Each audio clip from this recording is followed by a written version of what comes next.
It has taken 784 damn days for the greatest announcement, the greatest comeback, the greatest moment that will be part of the history books. Future generations, future civilizations will remember this day where Peak has truly returned.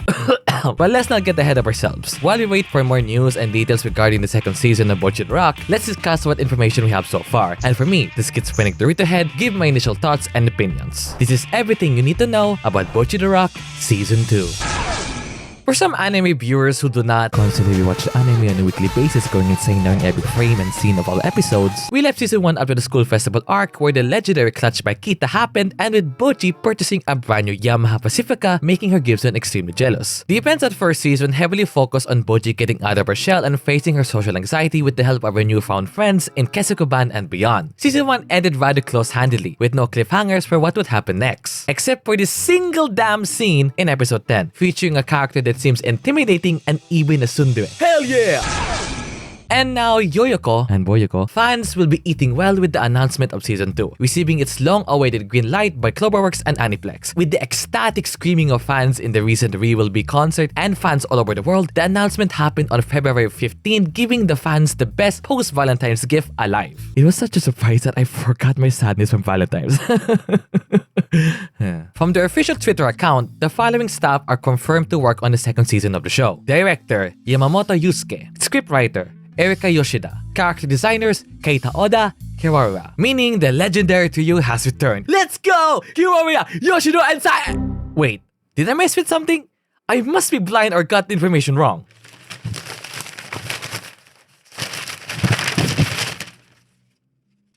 No.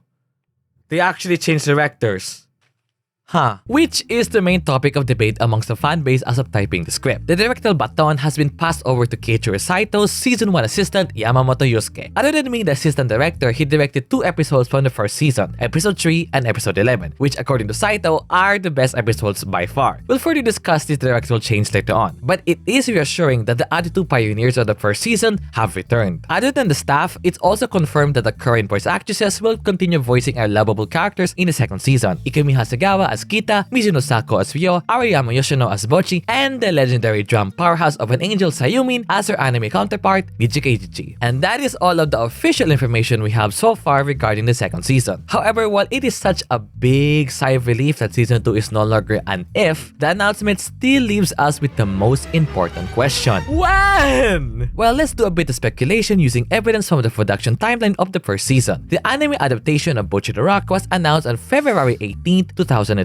which I think is an odd coincidence as the second season confirmation was also announced within the same week as the first. Aniplex, you cheeky sons of a woman. Next time, we'll take dates more seriously. Now this makes theorizing more easier. If they take the same amount of time to produce Season 2 like Season 1, then there is a likelihood that the first teasers will start to roll out at the end of the year since the first teaser of Season 1 was released on December 18, 2021. By May to July, we can expect cast confirmations for the new characters appearing in the second season. Additionally, we should receive confirmation of the potential airing window for the second season, which, if consistent with the first season, could be in the fall. If it really follows the same timeline as the first season, then by September we'll be having our first official trailers for the second season and have the first episode broadcasted on October 2026. It took roughly 20 months for the first season to air since it was announced, and since the second season was only given the confirmation and not in production, we can assume that it will also take another 20 months to produce the second season, which is what the majority of fans speculate is likely to happen. Anime fan for the win states that if there is no release date confirmed in the future months this year, then most likely we'll be seeing Season 2 next year. However, Cosmic Penguin fears that it might air in the fall 2026 or even in 2027. The release window is very uncertain. My speculation of fall 2026 might not happen at all, as we are not sure how CloverWorks would handle the production of the second season of our surprise hit. But let's all just wait and see for the team to cook us a fine dish. And while we're waiting for the meal to simmer, why not like and subscribe if you're enjoying this video. Now what the bloody Nora would happen next for a lovable explosive pink creature, Bocchi? This is something manga readers who constantly demonize as anime fans to join their side have an advantage since the show is a manga adaptation. But fret not, my anime onlys, as we can do a bit of speculation once again. The first season's adaptation of the manga reached until the events of chapter 21. This adaptation involved 12 episodes, and presuming that season 2 might take 12 to 13 episodes as well, we can be somewhat certain that the events of season 2 will happen until chapters chapters 42 to 44, almost reaching the end of volume 4, which kinda upsets me a little as the legendary emotional gut punch of a chapter, the Ichichi sisters backstory one, might not be adapted until season 3. But what would be even better? A dedicated film or OVA. CloverWorks, hit me up as I got some fantastic ideas for that chapter. Navigating carefully around the fandom, we can have an idea as to what would happen in the following season. First, and the most obvious, is the proper introduction of Bocchi's rival Yuyuko Otsuki, from a band that regularly plays in Shinjuku Fault, Sideros. If I'm pronouncing that wrong, I'm truly sorry. The addition of a rival to Bocchi will add more spice to the story of the Fink creature. And this rival won't be just an ordinary one, as she is stated to be a tsundere! Ow. Oh god. Honestly, I can't wait to see the interactions. If Seika and Bocchi's dynamic in the show is already hilarious, then a pairing between a socially anxious character and a tsundere of the same age range is bound to be even more entertaining. Also, she's rumored to be a girl failure, so I can see the rise of a Yuyuko faction after season 2. Other than Yuyuko, another upcoming character worth mentioning is Poison Yami. Based from what I've gathered without touching proper spoilers, let me just quote this Twitter post. A 14-year-old girl crushes a local band's spirits, puts them to a trading arc, and then signs them to a label over a cup of tea in a random building. Huh. Wait, what? Well, whatever the case with this poisson, it seems like our girls are about to make it big if they're about to sign with the label. Let's go, Bocchi! We're stepping towards the into the light version of you! There's also some saying that Kita apparently dies? What? What do you mean? I just turned into Kita in the Discord server. Please join, by the way. And other events that relate to friendship and band development according to Top Floor Boss 45, indicating a gradual shift of focus from Bocchi's social anxiety struggles to more of Keisuke-ban's journey as a whole. This was also hinted by Kichiro Saito during the emergency episode of Bocchi the Radio right after the season 2 announcement. It's one of the reasons he decided to let Yamamoto direct instead of him, as apparently the following season will feature more music performances from not just Keisuke-ban or even Sikak, but might finally feature the long-awaited performances from Sideros. Now, I don't know about you, but having more songs from that franchise is already an instant W, as I want to feed more to my crazy 2-year obsession on Bocchi the Rock songs. Sideros, you better cook! But now, I think it's time to talk about the biggest elephant in the room in greater detail: the change of directors from Saito to Yamamoto.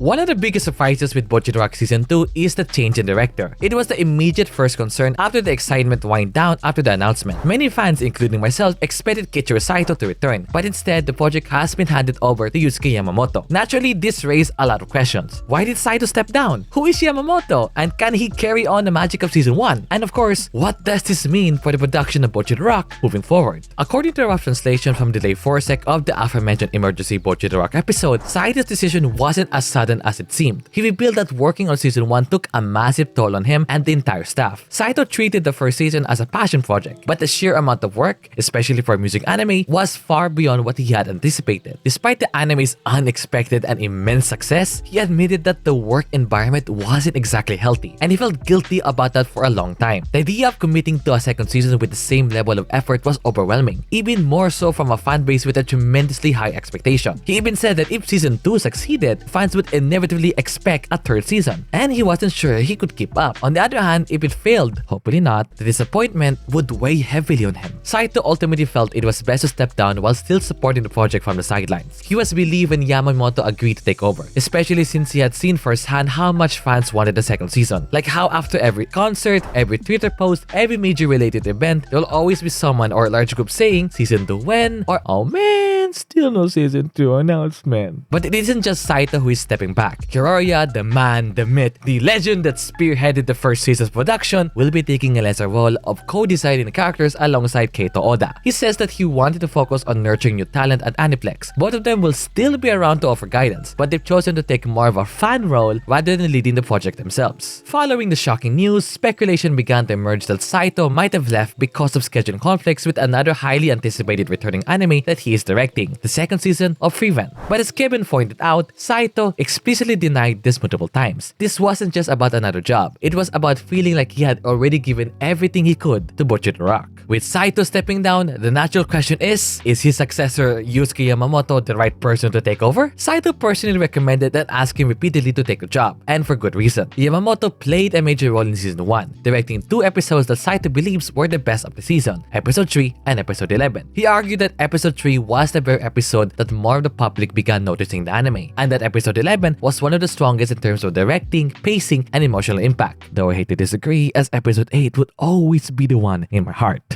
Yamamoto also assisted in the recap movies, so while this is a directorial change, it's not like the project is being handed over to someone unfamiliar with the series. He's been part of Bocchi the Rock from the start. That said, Yamamoto is going to be in the same situation as when Saito directed the first season, as he hasn't directed a full series before, which is the area of most concern for fans. He's mostly worked as a key animator and episode director, but his track record is impressive. He made his directorial debut on episode 6 of One Direct Priority, did key animations for episodes of New Game, which you should definitely watch, directed the famous episode 11 of My Dress Up Darling, and did the key animations for the opening of Oshinoko and Frieren. So while he doesn't have the experience of leading an entire season, he's been involved with some well-known and well-beloved anime of the modern era. Still, the fanbase won't be shutting their mouths voicing their opinions with the staff changes anytime soon. Some are worried that the change in leadership could mean a drop in quality, or that Aniplex might be rushing the sequel without the same level of care as the first season. Javlask pointed out that season 1 already had a great self-contained ending. Because of that, there's a fear that season 2 might feel unnecessary or struggle to capture the same magic. Others worry that since the second season might involve more musical performance scenes, it will add more difficulty to anime, leading to a higher chance of worse working conditions in an already toxic industry. Please, Aniplex, I beg of you, don't rush this and let the animators work properly. I'm even willing to offer my kidneys if you need the budget. At the same time, there are a lot of reasons to stay optimistic. Silver Felix is confident that Erika Yoshida is still handling the script, meaning the writing will stay consistent. And with season 1's massive success, Aniplex is fully aware of how much of a hit they have on their hands. That means they're likely to prioritize and invest more resources to ensure the sequel is polished and high quality. But most importantly, manga readers believe that the material being adapted is some of the best in the entire series. If Yamamoto and the team lock in and cook with passion and precision, the second season might potentially be a bigger hit than the first. Well, whatever may happen in the future, as the team is probably starting the painstaking work of producing season 2 as we speak, all of us Bocchi fans will never forget what just happened. I was in a Discord event with a really bad cold, barely surviving, but when I saw the tweet from Bocchi the News, I couldn't contain my excitement. I yelled to pause the event, started tearing up and screaming when we all reacted to the teaser video together. I broke my damn vocal cords, frantically screaming at the top of my lungs. I couldn't even sleep that night, feeling nothing but overwhelming happiness, knowing that Bocchi is finally coming back. February 15th, 2025, a date we will never truly forget. There's a lot to look forward to. The story will continue, which I'm excited to see where it goes next. One of the biggest highlights for me will be seeing Yoyoko animated, a long-awaited moment for manga readers. The addition of Sideros and hopefully more songs from Sikhak only adds to the anticipation. The music, the performances, the new creative ways they'll reinvent the manga story, the wild comedic moments, and the character interactions all have the potential to make season 2 just as special as the first. But yeah, I'm cautiously optimistic. With a change in director and an expectation level through the roof, the risk of disappointment is very high, which is why I'm keeping my expectations in check. The best approach is to let the studio take their time and trust the process. It's no longer if season 2 would happen. The team admitted they never had plans to continue. They only did so because of the overwhelming support and those bajillion dollars. It's now when season 2 will be aired. For me, I would much rather wait until 2027 than witness a letdown later this year. Anyone want to hibernate until season 2 airs? I think that's also a word of advice to you guys as well. Let's accept the fact that season 2 will be different, either visually, the pacing, or the overall approach to adapting the manga. It's best to let season 2 be a product of its own without it being compared to Saito's passion project that is the first. Change is scary, but that doesn't mean they won't work in the show's favor. Let's all start praying every day that the following season will live up to the legacy of the first and even surpass it. In other words, let them cook more amazing schizophrenic Nijika scenes. Thanks for watching. Are you excited for season 2? Drop a comment below and share your hype along with your honest thoughts on the return of Bocchi the Peak. Also, if you don't know, I also live stream every Sunday here on YouTube. Consider joining to either witness me yap, sing like an idiot, or embarrass myself with my noob gaming skills. I really want to interact with more of you guys live, so hop on over. The Kikiri video is still uncertain on when it will complete, but I will start production as soon as my scriptwriter is no longer drowning. Shout out to the channel members for their endless support, and for you, the regular viewer, for watching this video till the end. Okay, off I go!